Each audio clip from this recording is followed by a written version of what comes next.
Bismillahirrahmanirrahim. Alhamdulillahirrahmanirrahim. Bina salamu ridunya wa salatu wassalam asyafil anbiya wa mursalin sayyidina nabiyina Muhammadin wa alihi wa sahbihi ajma'in, amma ba'd. Itu mana ini sampai pasal itu wawal lubab ya, ayarul umur kula minallah. Kita masih di pembahasan Ihya Ulumuddin, masih di bab ketiga tentang ilmu yang tercela, dan di pasal kedua itu pergeseran makna ilmu dan pergeseran beberapa istilah yang berkaitan dengan ilmu. Itu kita telah membahas dalam beberapa pertemuan kemarin pergeseran makna tauhid. Yang mana tauhid itu asalnya adalah makna yang agung, yaitu melihat bahwa segala sesuatu ini hanyalah perbuatan Allah, yang dilihat hanyalah keesaan Allah. Terus berubah menjadi ilmu kalam. Berubah istilah tauhid itu digunakan menjadi untuk menyebut ilmu kalam. Padahal tauhid itu adalah jauharun nafis, seperti yang sudah kita bahas. Mutiara yang indah, yang punya dua kulit. Kulit yang paling luar adalah ucapan la ilaha illallah dengan lisan. Yang mana ini sama, baik orang munafik maupun orang yang beriman sejati sama-sama mengucapkan la ilaha illallah dengan lisannya. Kulit kedua itu di hati. Di hati itu tidak terdapat pengingkaran terhadap makna la ilaha illallah. Ini tauhid orang awam. Dan ilmu kalam itu tugasnya menjaga tauhidnya orang awam. Wasalisu huwal lubab, baru yang ketiga itulah inti. Wasalisu huwal lubab, yang ketiga barulah itu inti dari tauhid.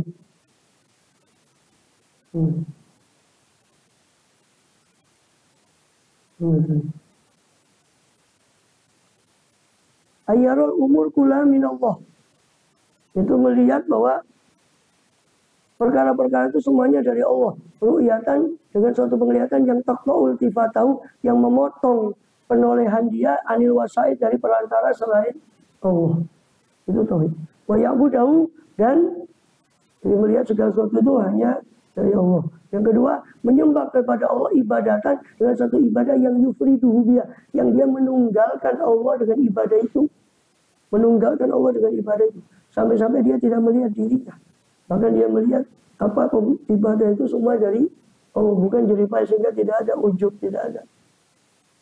Wala ya'bud ghairah, sehingga dia tidak menyembah kepada selain Allah. Wa yakhruju an hadat tauhid, dan keluar dari tauhid ini ittiba'ul hawa, mengikuti hawa nafsu. Itu condongnya nafsu kepada sesuatu. Dan diriwayatkan dari Jabir, akhwaf, kata Rasulullah, akhwafu ma'akhafu kalau ummati ittiba'ul hawa tulul amal. Yang saya paling takutkan, kata Rasulullah, atas umatku adalah memperturutkan hawa nafsu dan panjang angan-angan. Fa'amati ba'ul hawa fa'isudal haq. Adapun mengikuti hawa nafsu itu bisa mencegah orang dari kebenaran. Wa matulul amal fayunsil akhirah. Adapun panjang angan-angan bisa membuat dia lupa dari akhirat. Mengikuti hawa nafsu itu bisa mencegah dari kebenaran. Terus tak usah nahi mungkar. Kok dah oleh, kalau kita kebanyakan nahi mungkar, dah dapat bagian kita. Itu hawa nafsu. Hawa nafsu itu mencegah orang dari kebenaran. Mengungkap kebenaran tidak berani. Karena mengikuti hawa nafsu. Adapun panjang angan-angan, itu merasa hidup terus di dunia, itu melupakan orang akan akhirat. Dan ulama sufi mengatakan kuncinya ibadah itu tafakkur, miftahul ibadah al-fikrah. Dan tanda ketepatan seseorang, tanda kebenaran seseorang, dia selalu mukhalafatun nafas, menyalahi nafsunya dan hawa nafsunya. Dan tanda dia menyalahi hawa nafsu adalah dia meninggalkan kesenangan nafsunya. Dan sufi yang lain berkata, ma'ubidallah ta'ala bimiti mukhalafati wal hawa. Tidaklah Allah itu disembah tidaklah Allah itu diibadahi dengan seperti menyalahi hawa nafsu. Maka sebagian sufi yang lain mengatakan, saya meninggalkan beberapa suap dari makanan di malam hari, itu bisa suka daripada menghidupkan seluruh malam. Karena orang kalau mengikuti hawa nafsunya itu hanya malas ibadah dan sebagainya. Meninggalkan suapan-suapan itu lebih saya sukai daripada menghidupkan malam itu. Ya bukan berarti yang mulia itu tidak afdal, tapi kunci dari ibadah itu mukhalafatul nafsi. Orang tidak bisa istiqomah kalau masih mengikuti hawa nafsunya. Ya. Kullu mutabi'in hawahu, dan setiap orang yang mengikuti hawanya, hawa itu asal maknanya kesenangan. Hawa nafas itu berarti kesenangan nafsu. Wa nahan nafsa anil hawa, mencegah nafsunya dari kesenangannya dari hawa. Tapi sudah kadung jadi istilah di bahasa Indonesia jadi hawa nafsu. Itu diambil dari bahasa Arab hawa, artinya kesenangan, nafsu itu diri, kesenangan diri kita, kesenangan nafsu kita.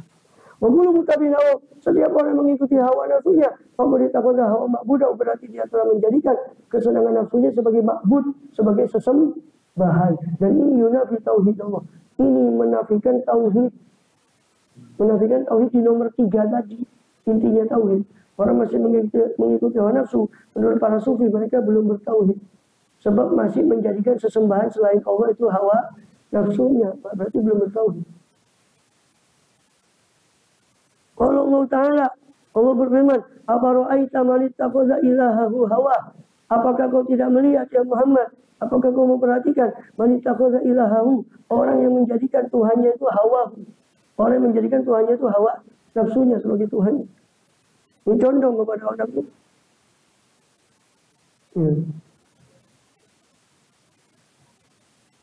Mengkola sallallahu alaihi wasallam, dan Rasulullah bersabda, abghadu ilahin ubida fil ardi innallaha ta'ala huwal hawa. Paling dibencinya Tuhan yang disembah di muka bumi di sisi Allah Ta'ala adalah hawa. Hawa nafsu.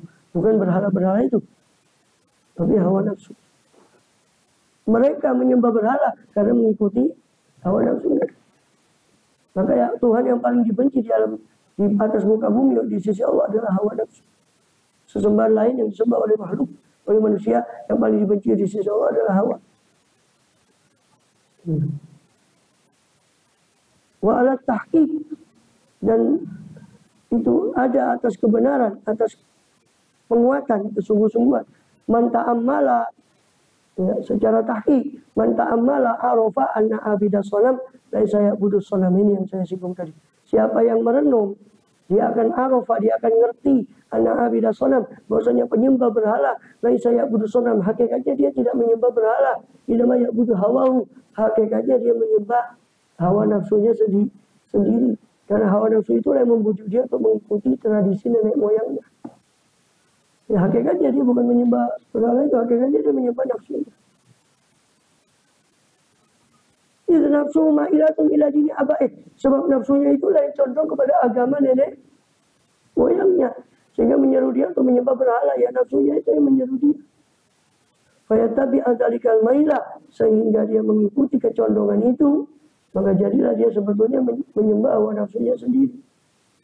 Wa mailun nafsi ilal ma'lufat, dan condongnya nafsu itu kalau tadi dicontohkan di dalam apa? Penyembah berhala, itu kecondongan nafsu yang paling parah. Tapi di sini beliau mengatakan mailun nafsi ilal ma'lufat, kecondongan nafsu kepada yang disenangi. Wasya'u juga ahadul ma'ani, itu adalah salah satu makna allati yu'abbaru anha bil hawa, yang diistilahkan dengan istilah hawa. Kecenderungan nafsu kepada hal-hal yang disenangi oleh jiwa, itu salah satu makna yang diistilahkan dengan hawa.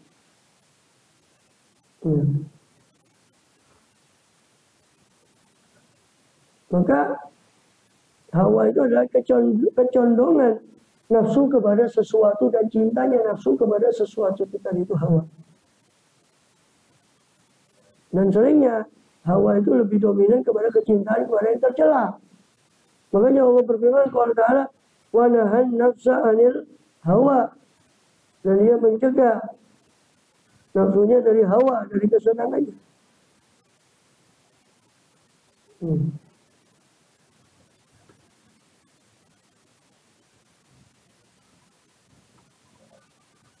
Kemudian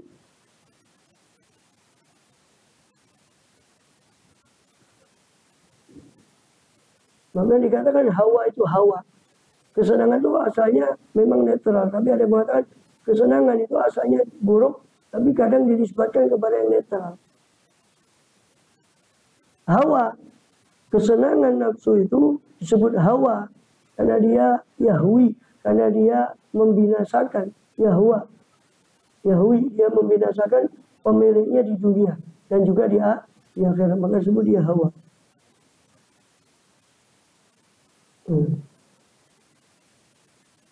Wa yakhruju min hadzal tauhid, dan keluar dari tauhid yang makna ini, yang makna yang ketiga ini. Bagaimana sabik? Tarkut tasakhuti, meninggalkan akan murka atau marah atas makhluk, wal iltifati ilaihim, dan meninggalkan menoleh kepada makhluk. Termasuk makna tauhid yang asli, tauhid yang paling tinggi. Selain meninggalkan hawa nafsu adalah dan memandang bahwa segala sesuatu hakikatnya dari Allah. Termasuk keluar dari makna tauhid ini adalah meninggalkan marah kepada makhluk. Orang yang sudah meyakini semua dari Allah, bagaimana dia bisa marah kepada sesuatu? Oh, itu keputusan Allah. Bagaimana dia tidak rito? Oh, itu keputusan Allah. Maka termasuk buahnya tauhid yang dalam ini adalah dia tidak marah. Hilangnya rasa amarah dari dirinya. Dan dia meninggalkan iltifat, meninggalkan menoleh kepada makhluk dari segala perkara. Fa inna man yara annal kulla minallah, sebab siapa orang yang memandang bahwasanya segala sesuatu itu dari Allah Ta'ala, kaifa yatasakhutu ala ghairi, bagaimana dia bisa murka atas selainnya, selain Allah. Orang yang memandang semua dari Allah, bagaimana dia bisa murka kepada selain Allah? Qad kana tauhid ibaratun an hadzal maqam, maka qad kana, sungguh telah ada tauhid di zaman dulu, zaman sahabat, itu istilah dari makom yang tinggi ini, yaitu wahwa maqamus siddiqin, makomnya para siddiq, makom yang tinggi, yang meyakini bahwa segala sesuatu itu hakikatnya dari Allah. Dia tidak melihat perantara yang dia lihat dari Allah. Itu tauhid. Makna tauhid yang asli di zaman sahabat. Kemudian apa? Fandur ila madza hawala uwila. Maka perhatikanlah kepada makna apa dia dirubah, dipindah makna tauhid itu. Wa bi ayyi kishrin qani aminu, atau kuni aminu, maka dengan kulit yang macam mana, kulit yang mana dirasa puas dari tauhid itu. Dan terus kemudian setelah masa sahabat tabi'in, tauhid itu seolah berpindah kepada makna ilmu kalam. Ilmu kalam itu ilmu debat, pintar-pintaran tentang sifat Allah. Padahal tauhid di masa sahabat bukan itu. Tauhid di masa sahabat adalah pengetahuan yang meresap dalam pikiran dan benak hati mereka kalau segala sesuatu hakikatnya dari Allah. Itu tauhid pada masa sahabat. Berubah maknanya menjadi sekedar ilmu kalam. Dan lihatlah, ya kan, kata beliau, dengan kulit yang mana mereka puas, yaitu sinkonia, itu dirasa puas. Apakah mereka merasa puas dengan kulit? Yang penting mengetahui makna lalu secara zahir, tanpa menyelangi makna batin dari tauhid tadi, seperti yang sudah dijelaskan makna batin tauhid tadi. Wa kaifa ittakhadhu ada mu'tasaman, bagaimanakah mereka mengambil ini sebagai pegangan fitamaduhi, dalam memuji, wa tafakuri, berbangga-bangga, bima ismuhu mahmudun fal iflas, dengan apa-apa yang namanya itu terpuji bersama dengan kerugian, anil makna alladzi yastahiqul hamdal hakikiyah, ya, dari makna yang merugi dari makna yang pantas untuk dipuji secara hakiki. Wa dzalika ka iflasi man yusbih, dan itu seperti kerugian orang yang bangun pagi-pagi, yang masuk pagi-pagi siapa man bukratan di pagi hari, wa yatawajjah ila kiblat, lalu dia menghadap ke arah kiblat di salat subuhnya, wa yaqulu, lalu dia berucap wajjahtu wajhiya lilladzi Fatorus samawati wal ardi hanifan, saya hadapkan wajah saya di seluruh jiwa raga saya lillazi fatorus samawat, kepada zat yang mencipta langit dan bumi hanifan dalam keadaan lurus.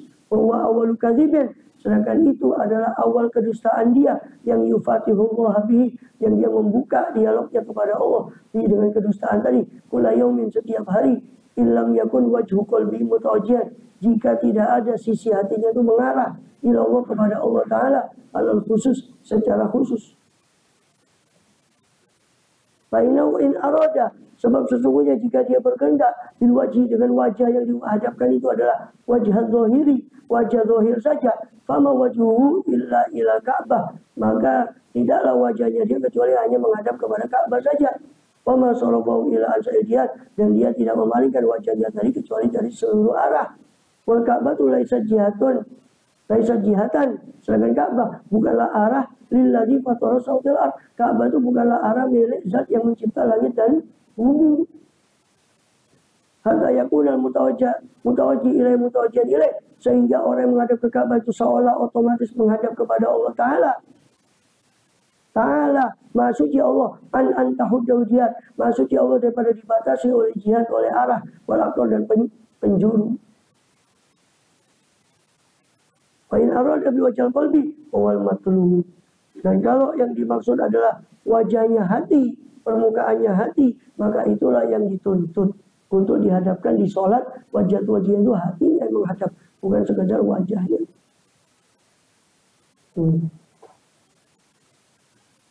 Jadi sama dengan ruginya orang yang ketika subuh dia membuka sholatnya dengan wajahnya, padahal permukaan hatinya sama sekali tidak menghadap kepada Allah. Dan itu dusta pertama kali yang dia buka dialognya dengan Allah, dengan kedustaan wajah samawat. Padahal dia tidak menghadap sekali sama sekali. Ya, itu permisalan dari kosongnya makna tauhid, dari orang yang cuma mengucapkan la ilaha illallah tapi tidak meresapi makna yang dijelaskan tadi, maka dia belum bisa disebut tauhid secara betul-betul. Masih kulitnya tauhid itu la ilaha illallah.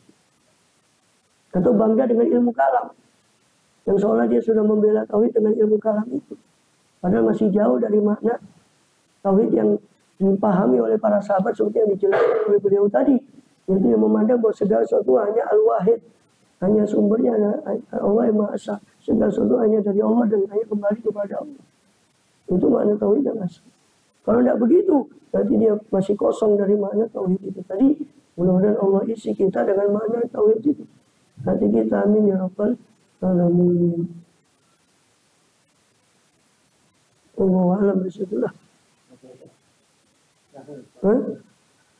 Pakai bias duku, tapi itu masih nyambung. Terus sambung terus itu sampai titik. Dan sampai situ dulu lah. Ya. Tadi wa'in arada, saya ulang nanti dari wa'in arada bi wajhal qalbi. Sampai dari situ. Sudah berapa menit? 18 menit. Walam. Surah Al-Fatihah.